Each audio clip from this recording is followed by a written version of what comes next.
আরো তো বিশেষ করে কৃষ্ণনগর স্টেশনে ট্রেনে উঠলে আরো ১৭টা বেশি নষ্ট হয়ে যায়। কেন সাধুদের দেখতেই পারে না। তারা এই কৃষ্ণনগর লাইনের ট্রেনে সাধুদের দেখতেই পারে না, বসার ছিটও দেয় না। যদি বসে তাদের তুলেও দেয়। তারপরে সেই থেকে আমরা একটা ধারণা ছিল, ধারণাটা এখানে এসে সেই ধারণাটা ভুলে গেছে। তা আপনারা যে নদিয়ার নিমাই যে যেখানে বাস করেছে এসেছেন, জন্মগ্রহণ করেছেন, আপনাদের গর্ব হওয়া উচিত যে মহাপ্রভু স্বয়ং ভগবান শ্রী কৃষ্ণচন্দ্র এই নবদ্বীপের নদিয়ায় আবির্ভূত হয়েছিলেন আমাদের কাছে।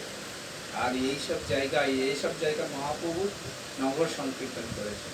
আপনারা কতটা ভাগ্যবান বুঝতে পারছেন? সেই জায়গায় আপনারা বাস করছেন,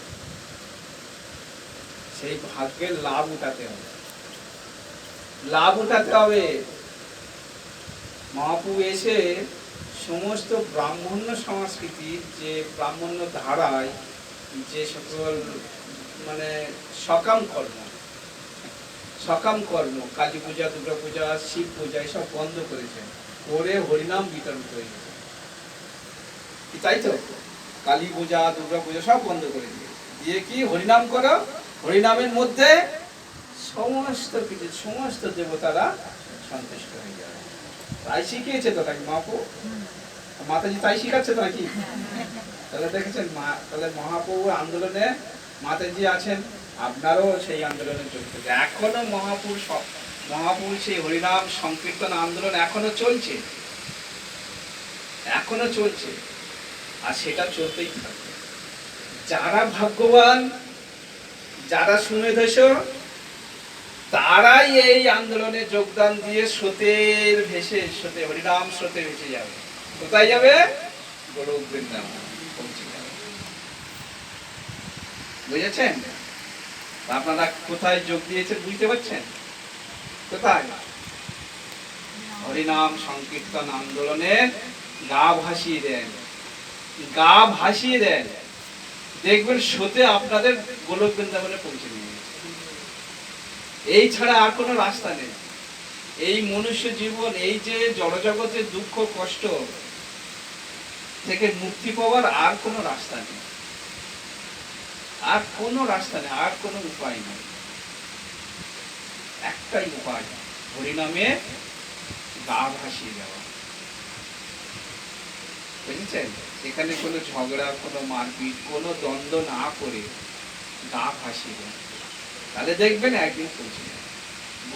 সাধু গুরু বৈষ্ণবের কৃপায় পৌঁছে যাবে। দ্বন্দ্বের মধ্যে যাবেন না, কেউ দ্বন্দ্ব এবং কূটনীতির মাধ্যমে যাবেন না, মধ্যে পড়বেন, তাহলে বাধা পড়ে যাবে। এগুলো হচ্ছে আমাদের সমুদ্রে যেমন দেখবেন গঙ্গায় অনেক বাঁধা শ্যাওলা থাকে, শ্যাওলা আছে না, দেখেছো? গঙ্গা সাইডে শ্যাওলা পানা দাঁড়িয়ে থাকে।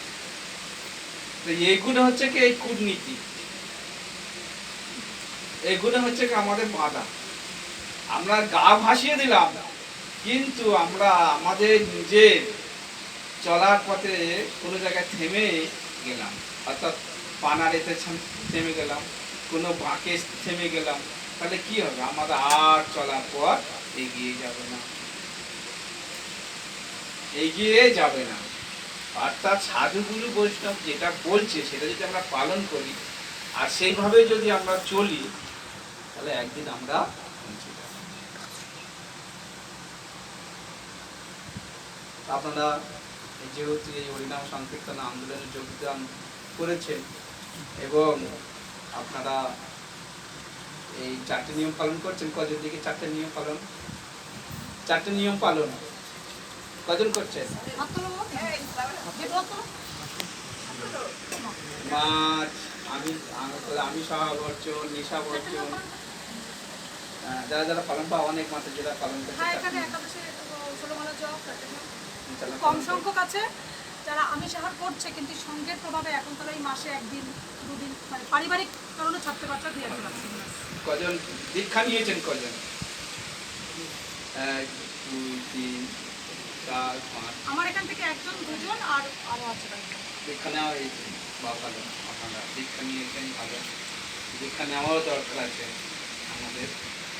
আশ্রয় করিয়া ভজে কৃষ্ণ তারে নাহি ত্যাগে আশা মরে অকারণে। অনেকে আছে যে আশ্রয় করে আমাদের ভজন করতে হবে, সাধন করতে হবে।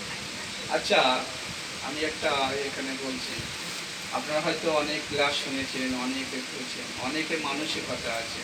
আমরা এই যে সাধন ভজন করছি, উদ্দেশ্য কি? আপনাদের প্রশ্ন করলাম, উদ্দেশ্য কি?